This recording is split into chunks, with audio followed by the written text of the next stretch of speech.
Eka saja kalau begitu, Pak Eka. Halo Pak Eka. Halo? Pak Eka ada tidak? Ya Pak ada. Eka. Halo, halo. Oke, Pak Ya, Eka. Pak Eka tadi menyambung apa yang disampaikan oleh Kanti. ya, ya, Nah, boleh. jelas Eh, eh, sudah membaca tulisan dari Pak Eka. Pak Eka ya, memulainya dari cerita tentang nenek kan? ya, Bagaimana? gini. Saya ingin melanjutkan Kandi dan berterima kasih pada Balai Pustaka, pada Oki, dan pada Kandi yang mengatakan bahwa sastra melahirkan pemimpin. Sastra membatasi juga kekuasaan raja yang sewenang-wenang. Ini tepat sekali bicara sekarang. Karena pada 15 Juni itu adalah perayaan Magna Carta. Magna Carta itu adalah satu dekrit pertama yang diajukan oleh Parlemen Inggris pada tahun 1215. Jadi lebih dari 800 tahun yang lalu, sastra sudah bisa membatasi kekuasaan raja yang sekarang membuat Inggris mempunyai pemerintahan monarki yang terkawal. Saya ingin menambahkan bahwa ini dalam kaitannya dengan pembicaraan kita sore ini, yaitu sains, sastra, dan kepemimpinan. Perkaranya adalah sastra bagaimana yang atau kepemimpinan bagaimana yang dilahirkan oleh sastra, dan sains yang bagaimana juga yang dilahirkan oleh sastra. Tulisan saya akan membahas sains yang dilahirkan oleh sastra. Tapi sebelumnya saya ingin membatasi kepemimpinan pada masa corona ini adalah yang menurut penglihatan sastra yang manusiawi, yang benar, adalah kepemimpinan yang melayani. Jadi pada saat sekarang ini kita memerlukan pemimpin yang betul-betul mau mengerti penderitaan orang lain. Pemimpin yang melayani sesama manusia. Terus kemudian ilmu pengetahuan atau sains apa yang dilahirkan oleh sastra? Nah, ini yang lebih penting. Dalam esai saya menulis tentang covidologi.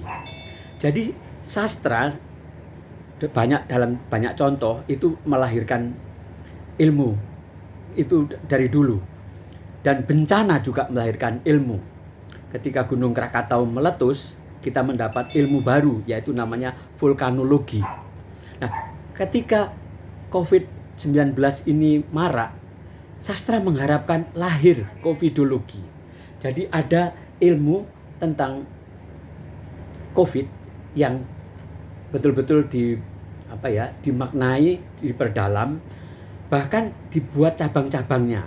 Di dalam tulisan saya ada covidologi, ada covidonomi, dan ada covidolinguistik. Memang lahirnya dari covidolinguistik itu ketika marak ini mulai marak, itu lahir adanya istilah covidiot. Covidiot itu artinya dua, orang yang tidak peduli kepada COVID sehingga pesta-pesta senang-senang, itu namanya egoistik covidiot. Dan yang kedua adalah orang yang memborong tisu, memborong hand sanitizer dan lain-lain, itu juga melakukan ketololan. Tetapi saya ingin melihat ketololan ini menjadi awal dari pengetahuan. Dan pengetahuan itu termasuk dalamnya sejarah. Sejarah tentang COVID. Bukan hanya COVID, tentang wabah. Dalam tulisan saya kebetulan kami ini penyintas. Jadi suasana yang serba menderita ini sudah dialami oleh buyut saya. Buyut saya, laki dan perempuan, meninggal pada saat terjadi wabah pes 1918. Jadi 102 tahun yang lalu, yang buyut laki-laki meninggal pagi, buyut perempuan meninggal sore. Akibatnya nenek saya yang waktu itu baru umur 11 tahun jadi yatim piatu. Nanti nenek saya ini melahirkan ayah saya. Ayah saya baru umur 9 tahun, nenek saya kena wabah.